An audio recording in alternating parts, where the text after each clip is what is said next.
I can't speak over that bit. You can't speak over that bit? Special. Oh my God.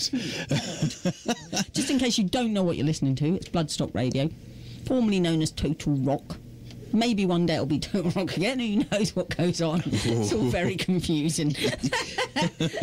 And I'm here with TALANAS. Hello. Hello.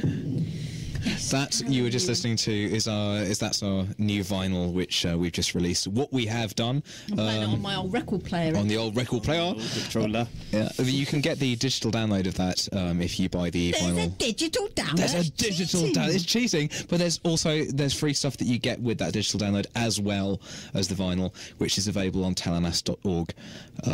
Which we've. Is it things that mean they can look at you? And you. Oh God! You're not supposed to scare them. You are in it, but there you are. Yeah, so it's our beautiful shiny new record. Yeah, but you haven't explained to them how they get it off the vinyl.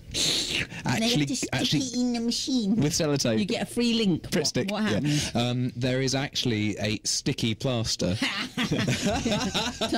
There's genuinely a sticky plaster on a shiny, nice, well-designed sticky plaster. We've stuck a link. We've stuck a link. So you send out the vinyl and you get the link. And right? each one has Is an it individual. An analog link. Yeah. 10100. Yeah. No, we actually genuinely have hand drawn each individual. I love that you bolt to that. It's just that. Hold on, I know you're going to confuse the people that just don't understand. Just don't get it. Yeah. Right. With each of the shiny black just plastic think how much circular fun we things. could have messing with their heads now. The scratchy black plastic things come with the nice loud shouty things. Yeah, basically each record that we have has digital download code that we've hand drawn onto each sleeve that we did. So you get a free crayon. You get a free and a going away bag. Yeah, a lucky bag with sweeties. Yeah, because we decided to do that because we wanted to make sure that we could offer something to the people who were kind enough to come along to see us support My Dying Bride last December, which we went out on tour. How long were you gone for? We were gone for just over a week, wasn't it? I think About a week and a half. Wow. In Western Europe, that Your was day jobs let you go. yeah, thankfully, yeah. I mean, it's quite seriously, honestly. I've toured with Innslock. I toured America in 2007, and a load of other tours and everything like that. I can genuinely say that tour with My Dying Bride last December was the best I've been on. It was incredible, and I think as for the band as well, I don't know about you, I think it felt it was like great. It was great. We gelled fantastic and got just a shed load tighter. It was ridiculous because you're playing every night for sort of 8 or 9 consecutive dates. They are currently now in South America as we speak. No less. They are, in fact, in South America. Not being held in a jail or anything. Well, you never know. Yeah, you never know. Hamish can have his way, but no, they're currently in South America doing that wonderful thing there. But that was just an incredible experience to go around Europe with them. It was just absolutely amazing. We came back from that honestly going like, okay, it's going to take a lot to top that. We're booked for some things this year. Better tell people before you run out of time. Okay, right, then again, we'll be playing the Willow Festival, which is in Peterborough. Sounds like a hippie. It does, really doesn't it? It really does. Like the Cambridge Folk Festival. Well, yeah, absolutely. It's not a metal festival. No. Is it maypole dancing round with like Morris dancers? Well, in the fun Wicker Man way, or in a kind of dodgy sort of. I don't know. I went to one recently. I was at the Tower of London, and they were just like. It looked like death metal people doing a Morris dance. Oh no, I've seen those guys. No, the dudes with they're dressed in all black and the bin bags and the lighty eyes. No, they did that outside my old flat in Camden. Just for you? Not just because I'm that special, I get personal Morris dances. Was it Valentine's? Can you? Yeah. Well, can you imagine? Maybe we'll start this in TALANAS, the world's first Morris pole dancers. Yeah. I think they would probably. Yeah.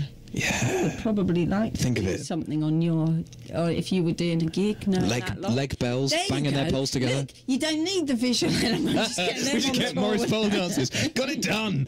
Yeah. Basically, anyway. Yes. So in any case, we are playing the Willow Festival in Peterborough in Peterborough. Say it loud and proud. Yeah, Peterborough, lovely Peterborough, and it's a free entry festival, which is what makes it kind of this odd thing that we're playing it on Friday, the 12th of July. And for you London centrics, it's not that far. It's actually really not. It's not. Yeah, exactly. It's a full train ticket for a free festival. Precisely that. Or you could hitchhike. Not much to pay, but the festival stuff. I think, obviously, in Who the else UK, is playing this festival? as of yet, Are you going to be like the weird people at the normal festival, or is it a weird festival? we're going to be the weird people at the normal festival. Yay! That's worth going for, isn't it? I think so. Just to see the scared locals. Yeah. Well, I know what time we're playing as well, and it's going to be. Yeah, I think though I've had enough. Is it daytime? You know, it's evening. Thank you very much. We're good enough to do my that. dying Bida ringing. Better get off the quick. thing and stuff. Chance to get fucking moving. This is the Forever People.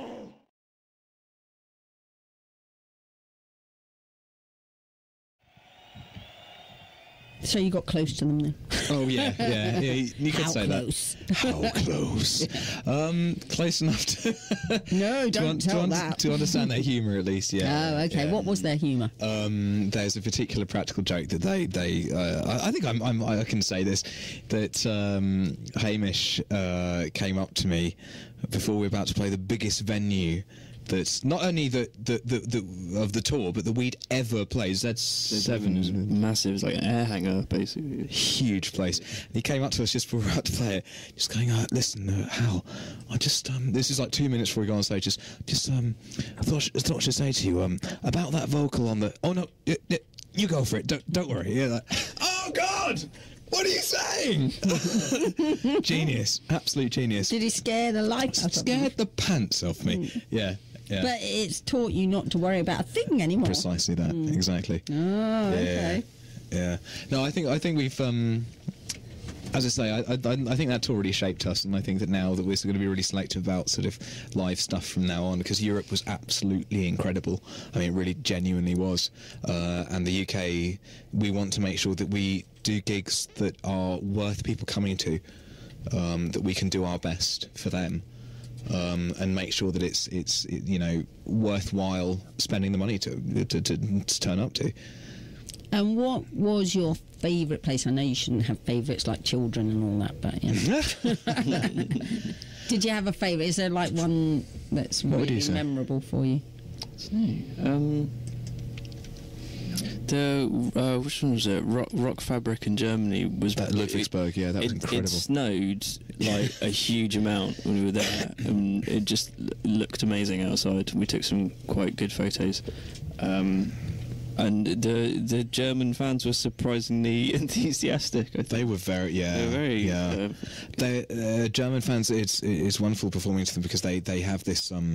They're quite reserved in the middle of the show, but then when you finish the show, are sort of like very, very, very enthusiastic. Sort of thing, in the way that I personally don't subscribe to being metal and dark and really all sort of. I like to be a bit jokey between songs, and maybe I'm not going to go so far as to say that German humour is non-existent. It is massively existent. It's wonderful, but it's not British humour. And there are some times where I'd be saying things between songs, and it wasn't necessarily understood, but we'd finished the gig and gone, oh God, was that okay? And then a crowd that had been relatively just doing this wonderful sort of thing of just watching us, we came off stage and there's loads of people coming, that was so good, I really enjoyed what you were doing there, it was very good, I have bought all of the CDs. And like, okay. Man, you should have recorded them. Yeah, it's amazing. Yeah, no, they really, but Paris was great. At Paris, they like Ewan. They liked his. Did you not notice that? And you mimic them as well. I was in the moment. I didn't. I was in the moment. Yeah, no, I was too involved in this. In that, whenever he was doing a solo, which is this on a 7-string guitar? No, now that you mentioned, there's a bit of footage where there's someone standing in front of me and he's just kind of stroking his chin and nodding. I need to know about you and 7-string guitars. We all play them. Yeah. No, you and your 7 strings. Yeah. So. Come on, tell us about the seven strings. we face some weirdness with this. It's nothing to do with numerology. Well, this imagine Chicken. that. You actually get some really weird. You do get people. Yeah, Anyway. you certainly do. Yeah. So, we're a bunch of heptomaniacs. There we are. Then we're not 777. 777. There you are. Basically, we play 7 strings because I was sort of brought up playing a 7 string because it's just my most natural sort of thing. I'm not a natural guitarist by any means, and I'm comfortable more on a 7 string than I am a 6. And one of the primary reactions we get when people come and see us that they haven't seen us before is, "Oh my God, why do you need a drum kit that big? Oh my God, they're playing 7 string guitars, and even the bassist is playing a 7 string bass." Well, at And least they notice. Yeah, but then they spend a few minutes watching us and go, "Oh no, they use them." Which is the big difference, you know. That's funny. You go and see Korn, where I liked Korn back in the day. Who goes to see Korn? Well, I don't know. I don't know. I've got stories about them. We ain't got time to tell. I liked the first 2 albums. There you go. I thought the first 2 albums were okay.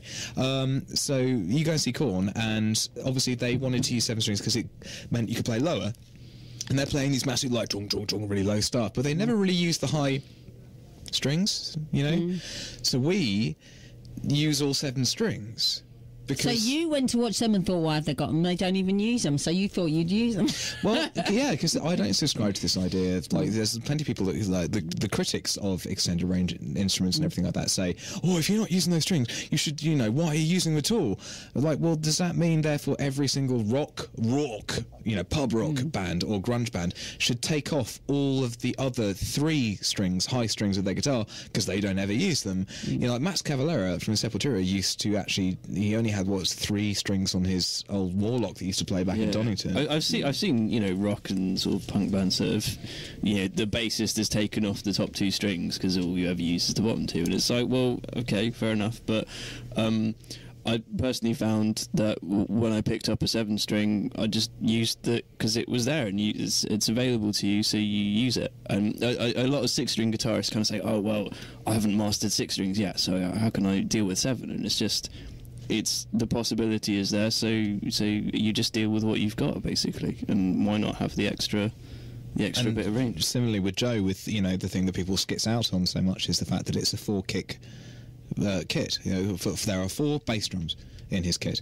and people can't deal with that. that. Do your amplifiers go up to 11? 17.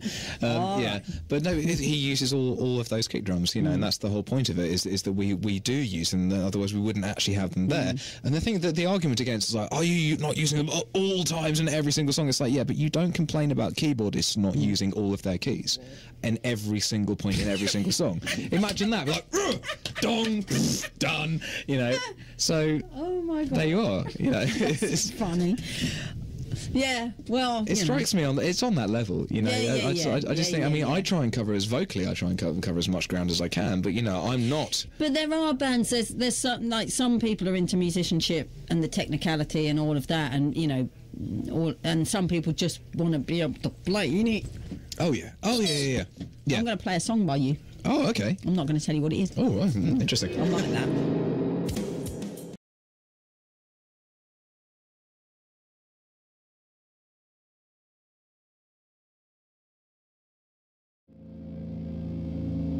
OMG, what was that? My word, that was antiphon, funny enough. That's the one that we've just... now, here's the thing. That's the one we did a video for that a lot of people seem to like, and it's on YouTube, and a lot of people like, I don't know, it's just quite popular, which is quite a good thing. We are just about to release, as soon as I finish editing it, a video for Corpseflower, the song that we just released on vinyl, which...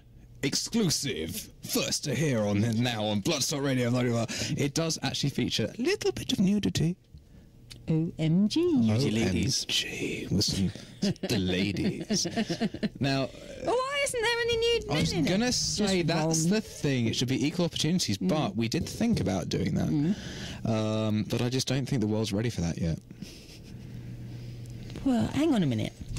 Back in the day, the Greeks and all that stuff, they were into it. You don't got to look at old art and stuff, old statues. They were ready for it. What's gone on? They were very much ready for it. Absolutely. It entirely was.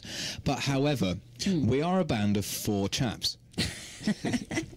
And we will fill our collective artistic spaces with that which we're interested in. Okay. Now, I will absolutely agree that you know, if you're going to feature a certain type of nudity, you should equal it on the other side of the gender divide.